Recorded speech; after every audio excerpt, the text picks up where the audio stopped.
The alarm was a liar. It screamed that it was 5 in the morning, but Imani Fletcher's body knew the truth. It was the middle of the night. It was a time for sleep, for rest, for the quiet mending of a soul worn thin by the world. But the alarm did not care for souls.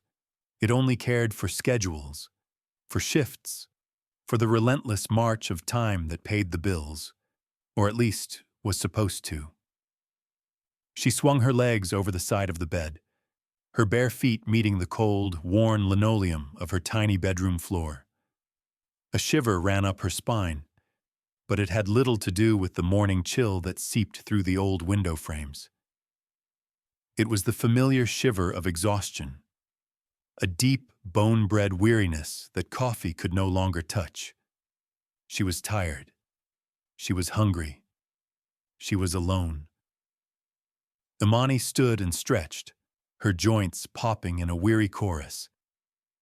In the faint pre-dawn light filtering in from the street lamp outside, her reflection in the cracked wardrobe mirror was a ghost, a woman made of shadows and responsibilities.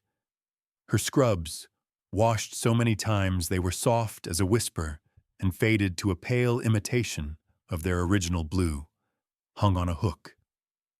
Her nursing shoes, the ones with the soles worn smooth and the insoles compressed to nothing, sat waiting by the door.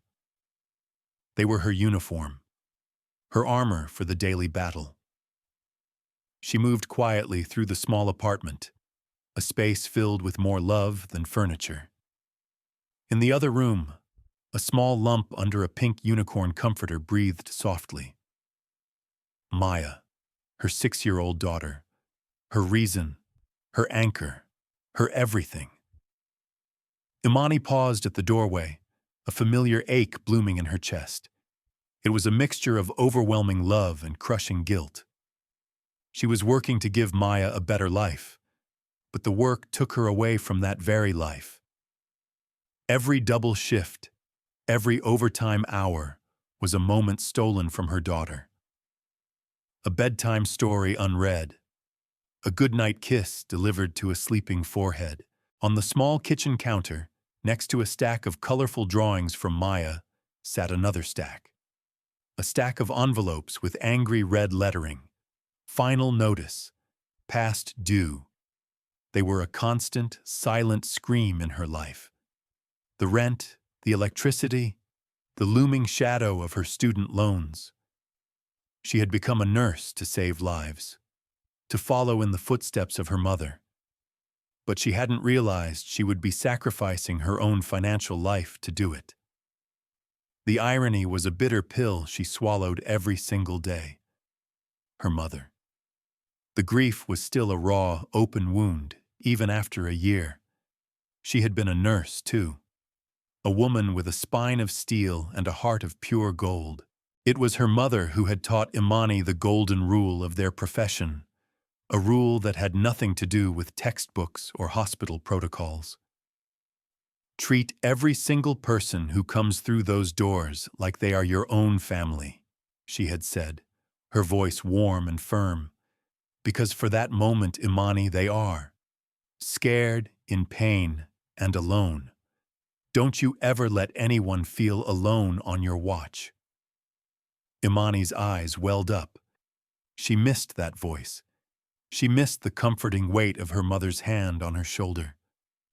Now, all she had were the words, the legacy, and she clung to it like a life raft in a storm-tossed sea. It was the one thing the bills and the exhaustion couldn't take from her. Her integrity, her purpose. She opened the refrigerator. It was a landscape of scarcity. A half-empty carton of milk, a few eggs, a lonely apple, and Maya's juice boxes.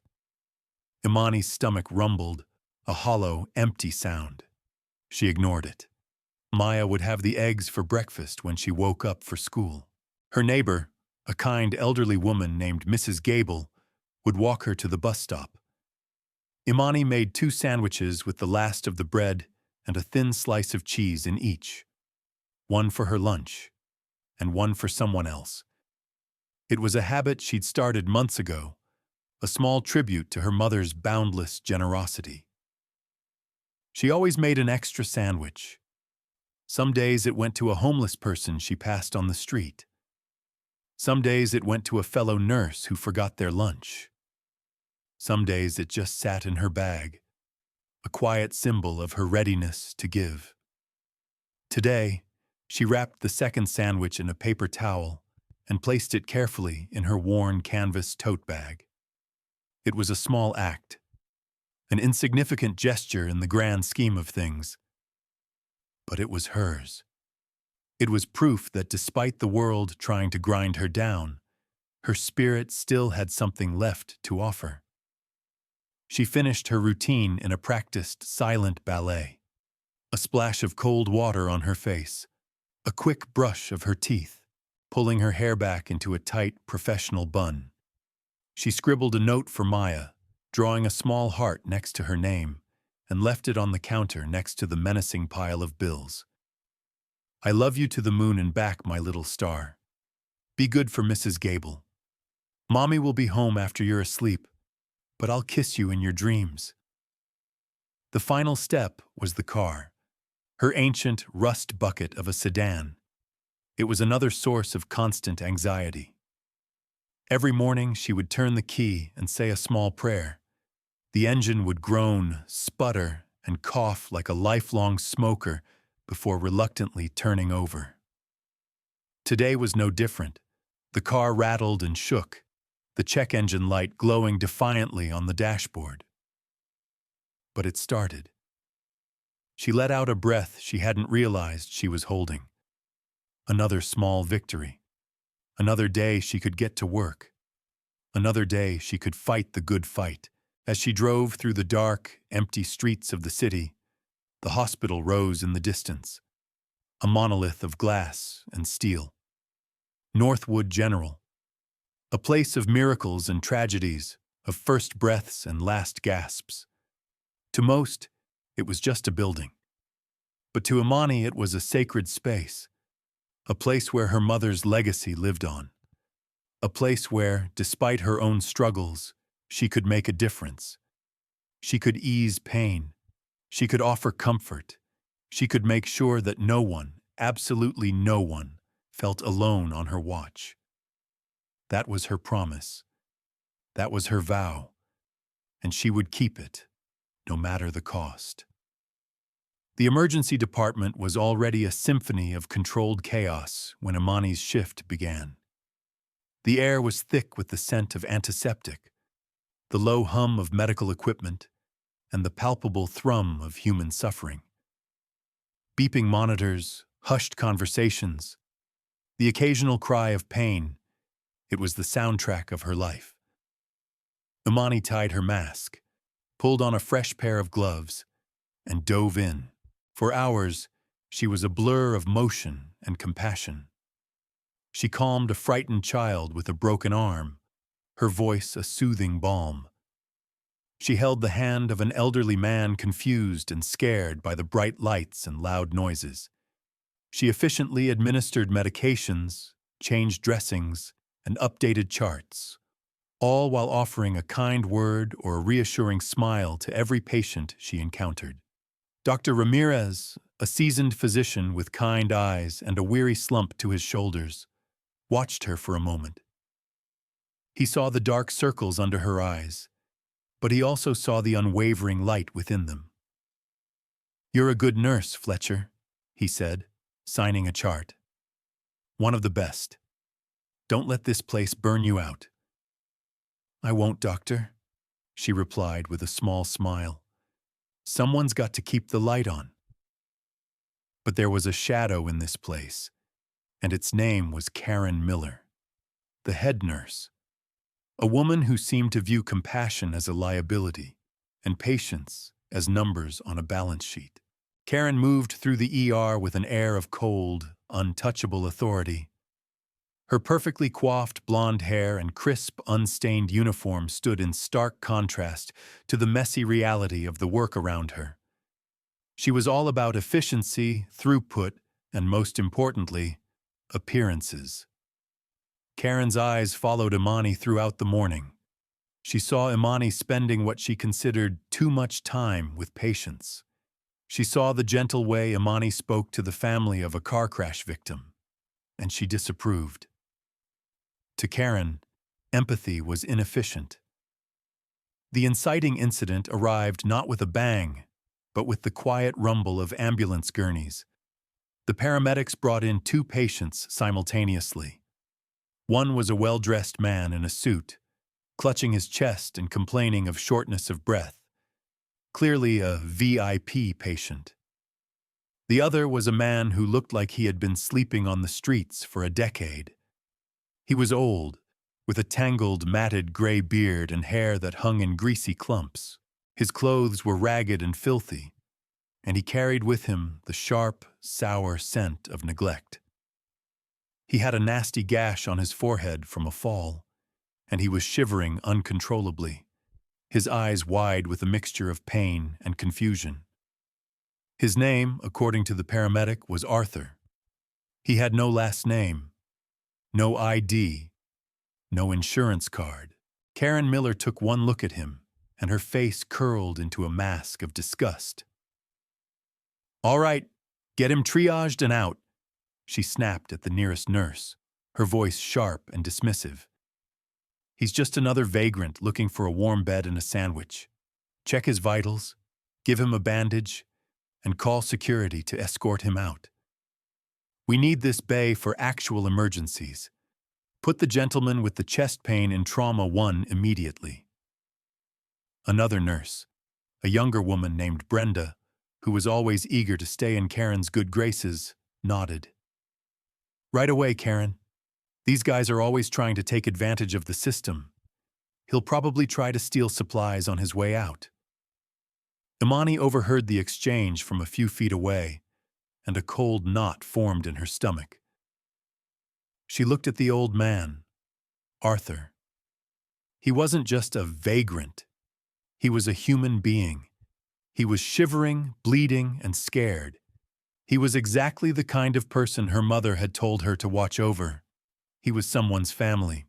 She saw the triage nurse do a cursory check, slap a small bandage on the man's forehead, without even properly cleaning the wound, and then point him toward the hard plastic chairs of the waiting area. "You can wait over there," the nurse said, her tone dripping with impatience. "Someone will be with you eventually." The old man shuffled over to the chairs, his movements slow and pained. He sat hunched over, his body still racked with shivers. He looked small, invisible, forgotten. People in the waiting room instinctively shifted away from him, wrinkling their noses. Imani's heart broke. This was wrong. This was everything she stood against. She looked at Karen, who was now fussing over the VIP patient, ensuring he had a warm blanket and a private room. She looked at the old man, alone and ignored. The choice was not a choice at all. It was an imperative. She walked over to the supply closet and grabbed a fresh basin of warm water, antiseptic wipes, sterile gauze, and a thick, warm blanket. She could feel Karen's eyes on her back, a physical weight of disapproval. She could hear the whispers of the other nurses. "What is she doing? Karen's going to lose it." Imani ignored them all. She walked to the waiting room and knelt in front of the old man.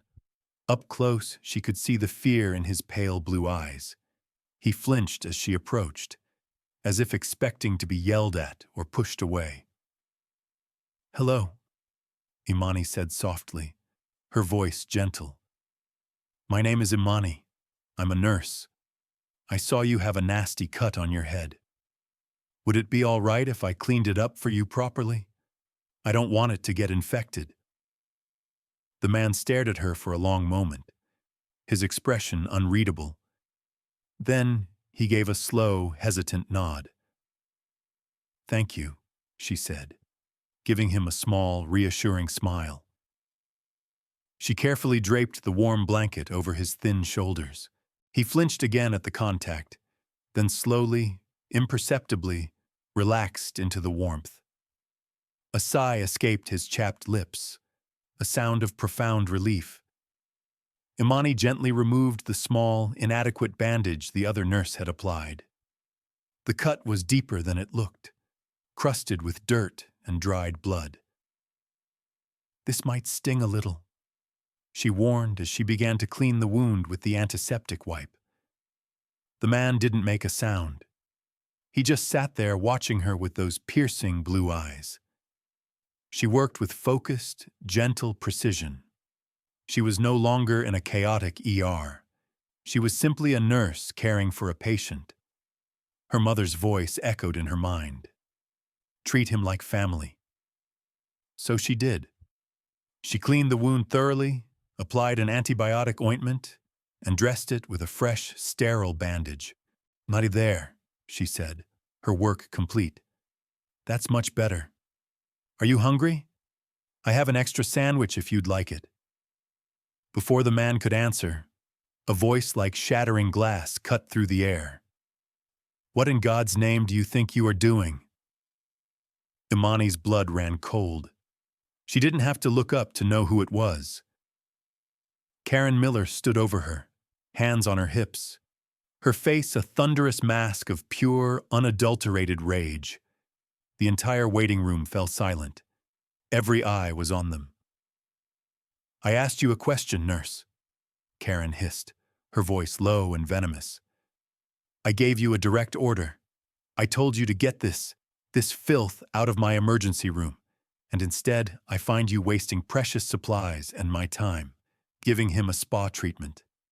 Imani slowly rose to her feet. Trying to maintain her composure, she stood between Karen and the old man, a subconscious act of protection. "He needed medical attention, Karen," she said, her voice steady despite the trembling in her hands. "His wound wasn't properly cleaned. He was at risk of infection."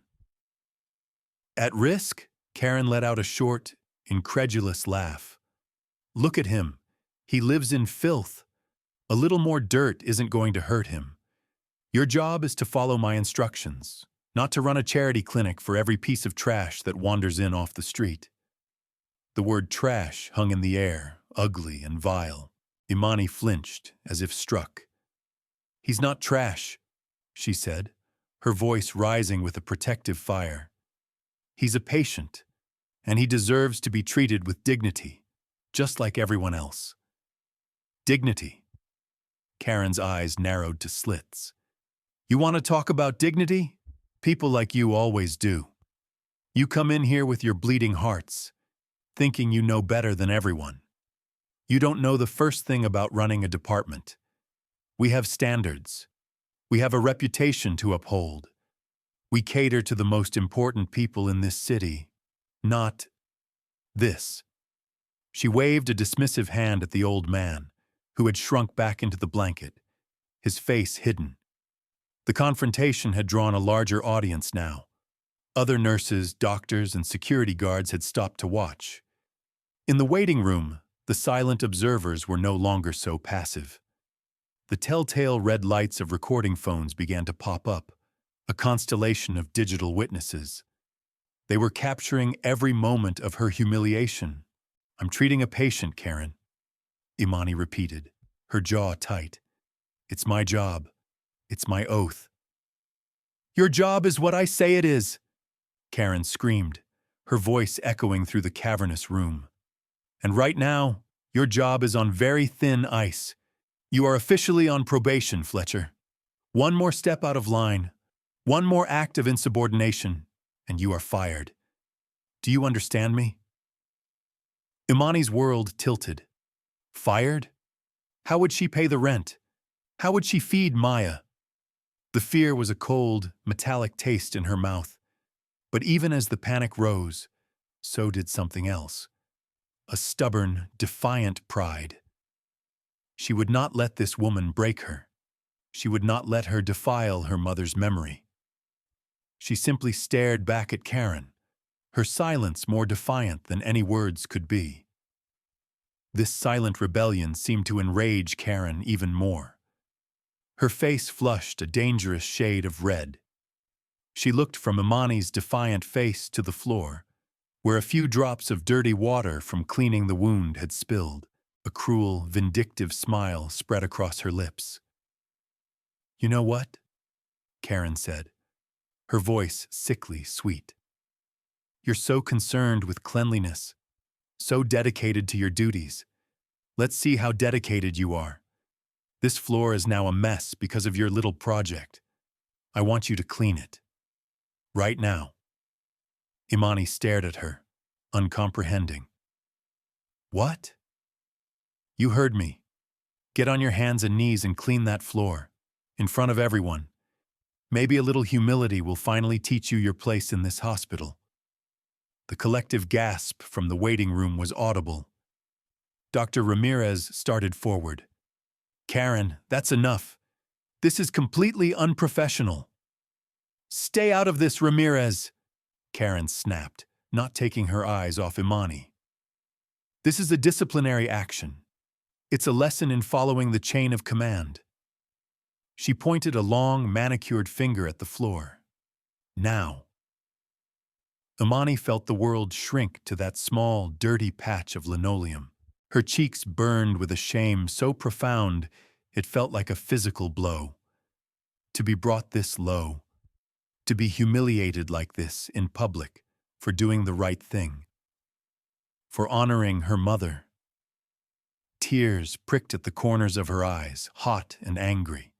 She thought of Maya. She thought of the overdue bills. She thought of the cold terror of unemployment. She couldn't lose this job. She couldn't. With a heart made of lead, she took a shuddering breath. Her body felt heavy, disconnected from her mind. Slowly, robotically, her knees began to bend. She was going to do it. She was going to kneel. The world watched, silent and judging, as she began to lower herself to the ground, her spirit cracking under the weight of this final, unbearable degradation. "That will not be necessary." The voice was not loud, but it cut through the thick, tense silence of the emergency room with the clean, sharp authority of a scalpel. It was calm. It was controlled. And it held an unmistakable note of absolute power.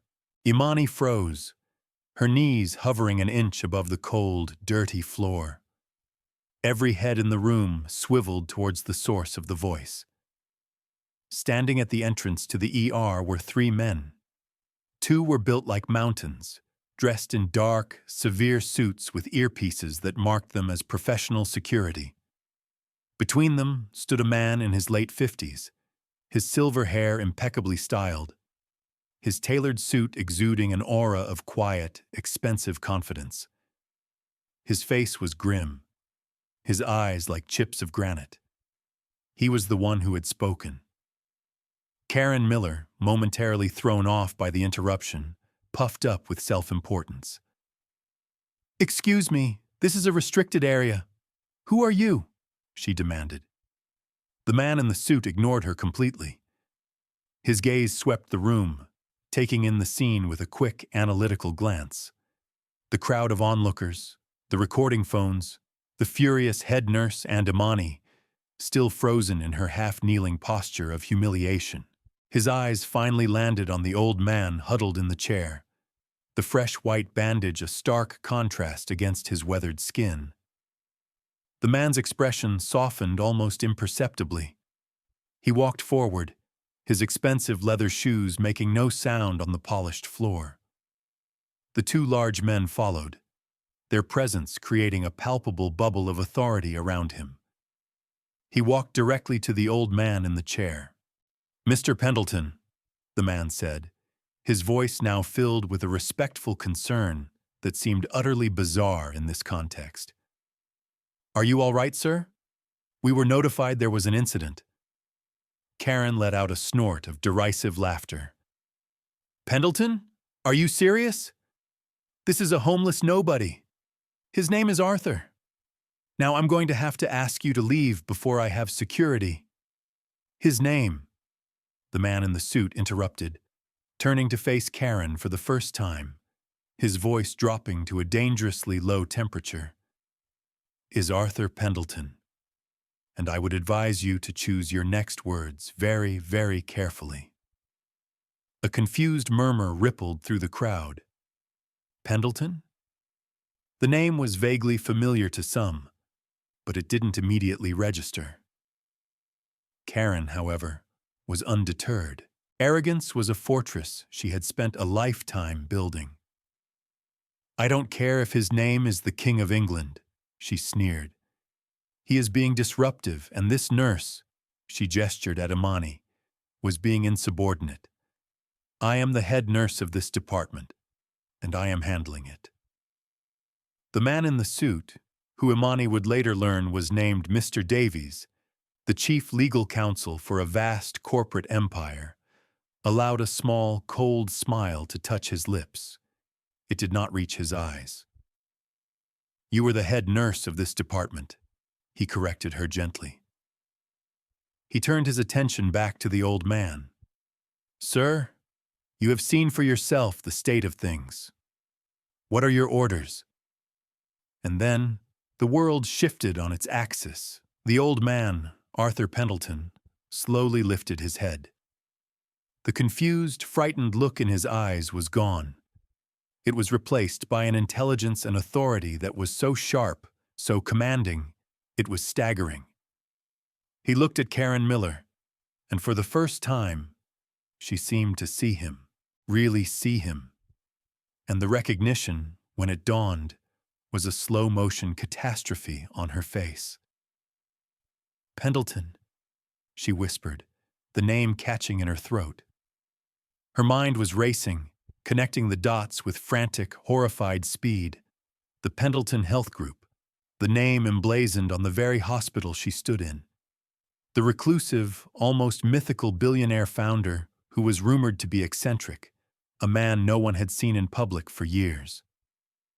Arthur Pendleton. The blood drained from Karen's face, leaving it a pasty, sickly white.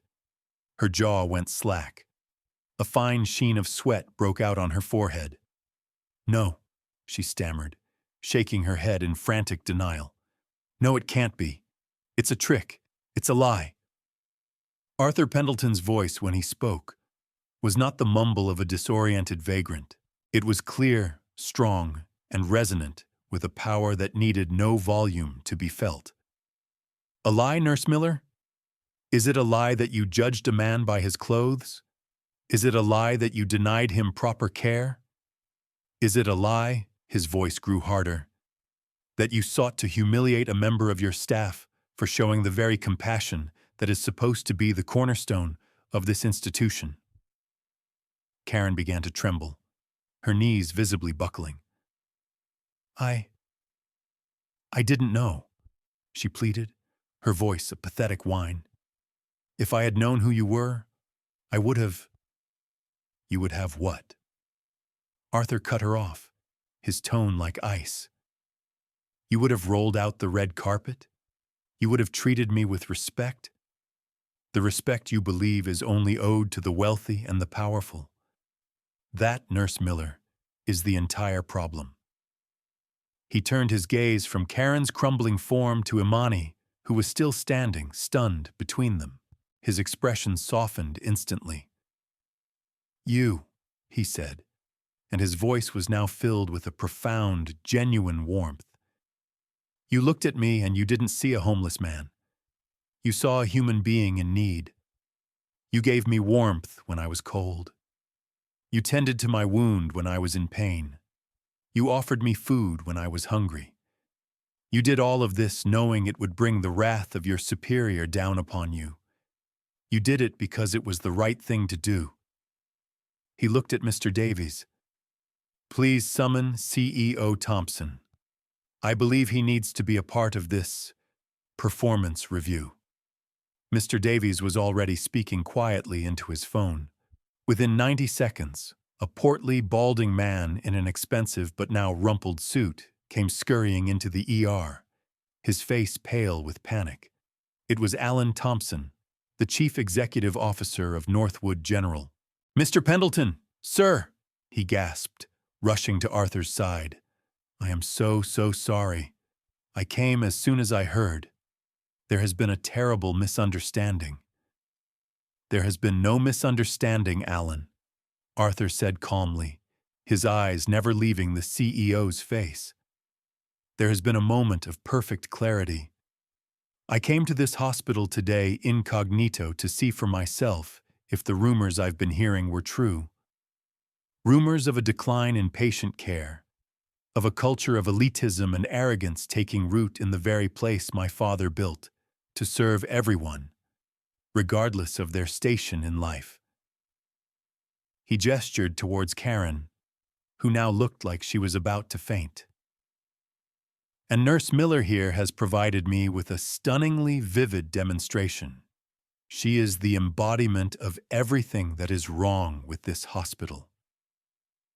CEO Thompson began to sweat profusely. Sir, I assure you, this is an isolated incident. Nurse Miller's actions do not reflect the values of Northwood General. We will take immediate and decisive disciplinary action. She will be suspended, pending a full... She will be fired, Mr. Davies interjected smoothly, stepping forward. Her employment with the Pendleton Health Group is terminated, effective immediately. Her nursing license will be reported to the State Board for review, along with video evidence of her conduct. She is to be escorted from the premises right now. She will not be allowed to collect her personal belongings. They will be mailed to her.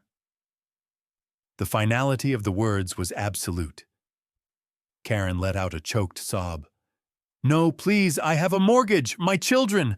I've worked here for 15 years.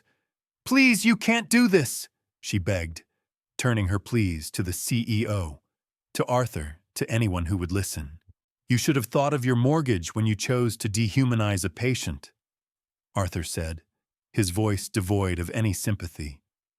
You should have thought of your career when you chose to humiliate a compassionate and dedicated nurse. You have made your bed, Nurse Miller. Now you must lie in it. He nodded to one of the security guards who had been watching the scene unfold, a man named Frank who had always been quietly friendly to Imani. Frank stepped forward, his expression grim but resolute. Ma'am, you need to come with me. As the guard gently but firmly took her arm, Karen's composure shattered completely. She began to wail, a desperate, ugly sound that filled the now silent room. This isn't fair. It was a mistake.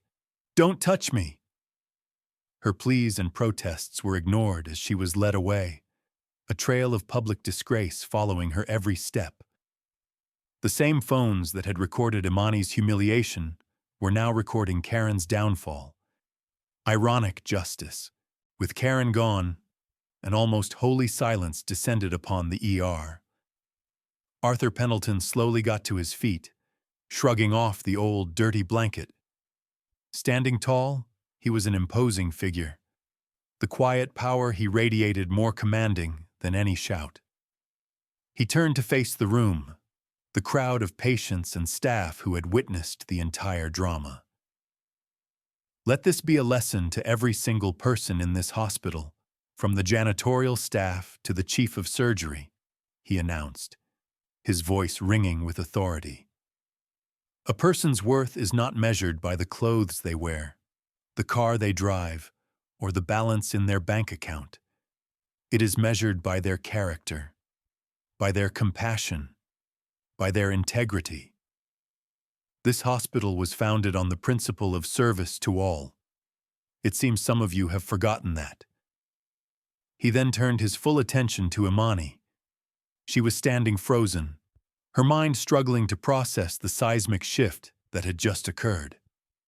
One moment she was on her knees, defeated. The next, she was being championed by a billionaire. And you, young lady, Arthur said, his voice softening once more. You have not forgotten. You are the embodiment of what this hospital is supposed to be. You are the light that this place so desperately needs. He walked towards her and stopped directly in front of her. What is your name? Imani, she whispered, her voice barely audible. Imani Fletcher. Imani Fletcher, he repeated, tasting the name. A beautiful name. Imani, you have shown me that there is still hope for this institution. You have reminded me why my father built it. Suddenly, from the waiting room, one person began to clap, then another, and another. Within seconds, the entire emergency department erupted in a wave of thunderous applause. It was for her, for Imani. The nurses who had whispered about her, the patients who had shifted away from Arthur, the security guards who had stood by, they were all clapping for her. The sound washed over her, a tidal wave of vindication, washing away the shame and the fear. Tears streamed freely down her face now, but they were not tears of humiliation. They were tears of relief, of shock, of overwhelming, unbelievable catharsis. In the midst of the applause, Imani Fletcher stood tall, no longer a ghost made of shadows and responsibilities, but a woman bathed in the bright, warm light of justice. The next morning felt surreal. Imani had gone home in a daze, the events of the previous night playing over and over in her mind like a fever dream. She had barely slept. When her alarm went off at 5, the same lying alarm, she felt a moment of panic, the muscle memory of her grueling life kicking in. Then she remembered. Everything had changed. A call had come from the CEO's office before she even left the hospital, formally excusing her from her shift and requesting her presence for a meeting at 10 in the morning. The tone on the phone was one of groveling reverence. She stood in front of her cracked wardrobe mirror, looking at her worn-out scrubs, and for the first time, she felt she couldn't wear them. Not to this meeting. She dug through her closet and found the one good dress she owned, a simple black sheath she had worn to her mother's funeral. It felt both somber and appropriate. When she arrived at the hospital, she didn't go to the ER. She went to the top floor, the executive suites, a place she had only ever seen in pictures. The carpets were thick, the air was quiet, and the art on the walls probably cost more than her apartment. The CEO's secretary, a woman who wouldn't have given her a second glance yesterday, greeted her with a beaming, nervous smile. "Miss Fletcher, they're waiting for you. Please go right in." Imani pushed open the heavy mahogany doors. The office was vast, with a floor-to-ceiling window offering a panoramic view of the city. Seated behind a large, polished desk was CEO Alan Thompson. In a comfortable leather chair opposite him sat Arthur Pendleton, now dressed in a simple but clearly expensive cashmere sweater and trousers. He looked less like a billionaire and more like a kind, thoughtful grandfather. Standing discreetly by the window was the sharp-suited lawyer, Mr. Davies. "Ah, Miss Fletcher. Imani. Please come in. Sit down," Arthur said, his smile genuine and welcoming. Imani sat, her hands clasped nervously in her lap. She felt like she was in a movie. "First," Arthur began, "I want to offer you my deepest, most sincere apology. You should never have been subjected to what happened yesterday. It was a failure of leadership from the top down, and I take full responsibility." "And I as well," CEO Thompson added quickly. "It was inexcusable. Utterly." "But your actions, Imani," Arthur continued, leaning forward, "were more than excusable. They were exemplary. You represent the very soul of nursing, the spirit of this entire organization. And for that, you must be rewarded. Not just thanked, but rewarded in a way that reflects the value of your integrity." Mr. Davies stepped forward and placed a long, crisp envelope on the desk in front of her. "We have, of course, expunged the ridiculous probation from your record," Arthur said. "And we have dealt with Nurse Miller. Her license is under review by the state board, and the videos of the incident, which have unfortunately gone viral, will likely ensure she never works in healthcare again. But that is about her. This is about you. He gestured to the envelope. First, a token of my personal gratitude. I understand you've been facing some financial hardships. I want you to be free of them. I want you to be able to focus on what you do best, caring for people. With trembling hands, Imani picked up the envelope and opened it. Inside was a check. She looked at the number written on it, and her breath caught in her throat. Her vision swam. It wasn't a small token. It wasn't a few $1,000s. The check was made out to Imani Fletcher for the sum of $250,000. $250,000. She whispered the words, unable to believe them. It was a mythical amount of money. It was enough to pay off her student loans, to buy a new car, to put a down payment on a small house, to secure Maya's future. It was freedom. Tears filled her eyes. I can't accept this, she stammered, her mind reeling. You can, and you will, Arthur said gently but firmly. Think of it as back pay for all the emotional labor you've invested in this hospital that has gone uncompensated. Think of it as a signing bonus for your new position. My new position? Yes, Arthur said, a twinkle in his eye. I'm not letting a talent like you stay on the ER floor to be worn down by the system. I'm creating a new role. For you. Effective immediately. You are the new Director of Patient Advocacy for the entire Pendleton Health Group. Imani stared at him, dumbfounded. Director? But I'm just a nurse. You are not just a nurse, Imani, Arthur corrected her. You are a leader. In this new role, you will report directly to me. You will have a staff, a budget, and the full authority of my office to implement whatever changes you see fit to ensure that every single patient in our 28 hospitals is treated with the dignity and compassion you showed me. Your first task will be to design and implement what we will call the Fletcher Initiative. Your starting salary will be $180,000 a year with full benefits and a generous pension. Imani felt the room spin. The numbers were incomprehensible.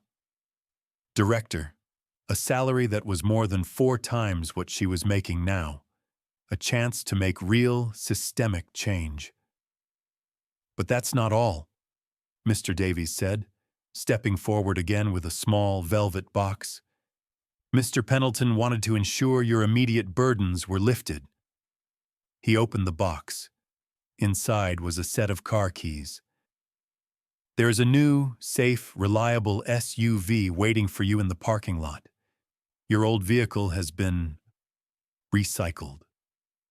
Furthermore, Mr. Davies continued, consulting a tablet.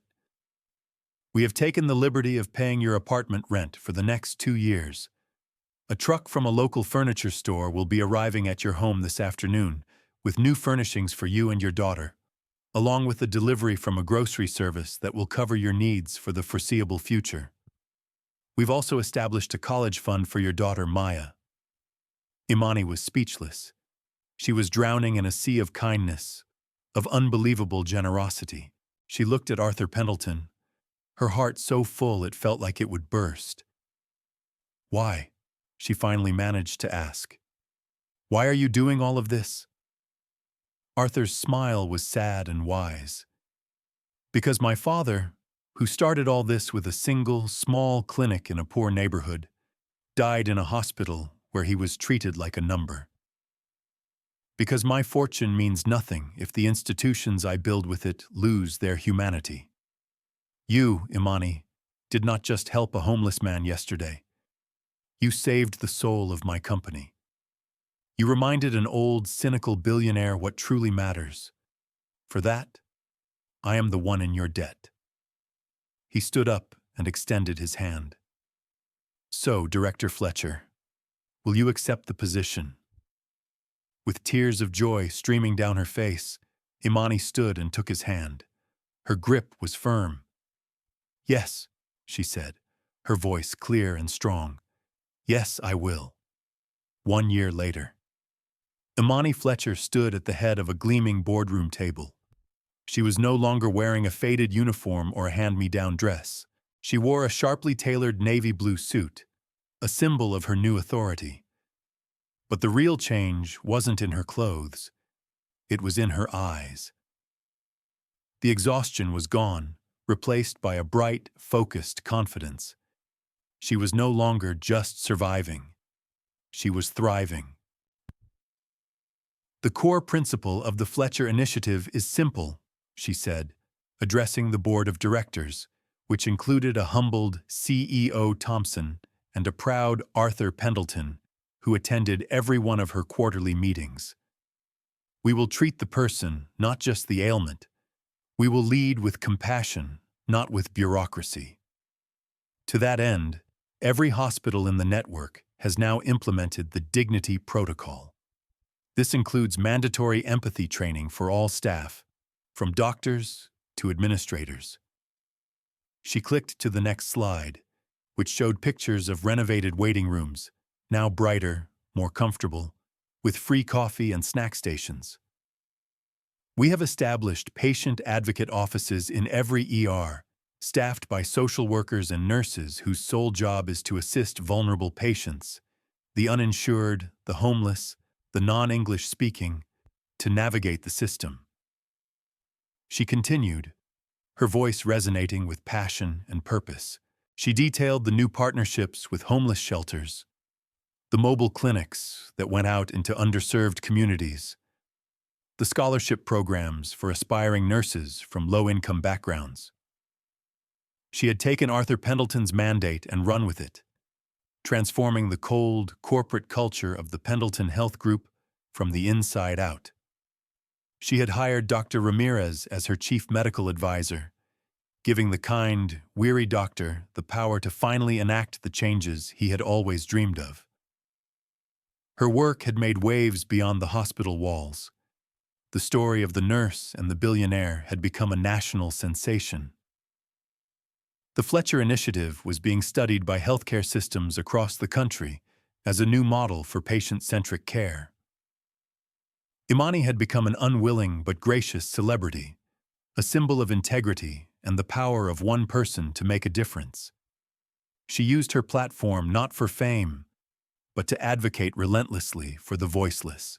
That evening, after a long but fulfilling day, Imani left the executive tower. She walked through the main lobby of Northwood General, a place that now felt like home. A new wing was under construction, a state-of-the-art pediatric care unit. At Arthur Pendleton's insistence, it was to be named the Maria Fletcher Center for Healing, in honor of Imani's mother. Her mother's legacy was now literally built into the foundations of the hospital. She got into her new, comfortable SUV and began the drive home. Not to the old, cramped apartment, but to a modest, lovely little house with a small backyard where Maya now played. As she pulled into the hospital parking garage, her headlights swept across a familiar scene. A young woman in nursing student scrubs was standing beside an old, beat-up car, staring at a flat tire, her face a mask of despair. She looked about to cry. The Imani of a year ago would have felt a pang of sympathy, but would have been too tired, too stressed, too overwhelmed with her own problems to stop. But this was the new Imani. She pulled her car over, put it in park, and got out. "Looks like you're having a rough night," Imani said, her voice warm and kind. The student jumped, startled. "Oh, yeah, my spare is flat too and I don't have roadside assistance. I don't know what I'm going to do." "Well, for starters, you're not going to be stranded here," Imani said with a smile. She pulled out her phone. "I'll call my service for you. They'll be here in 20 minutes. She then opened her own trunk. And in the meantime, let's see if we can't change this ourselves. I got pretty good at it with my old car. The student stared at her, her eyes wide. You'd do that? For me? Of course, Imani said, pulling out the jack. We nurses have to stick together. As they worked, the student talked about how hard nursing school was, how she was worried she wasn't cut out for it. Imani listened, offering words of encouragement, sharing stories of her own struggles. She saw herself in this young, scared student. She saw the same fire, the same desire to help. When the tire was changed, the student was overwhelmed with gratitude. I don't know how to thank you. You're Imani Fletcher, aren't you?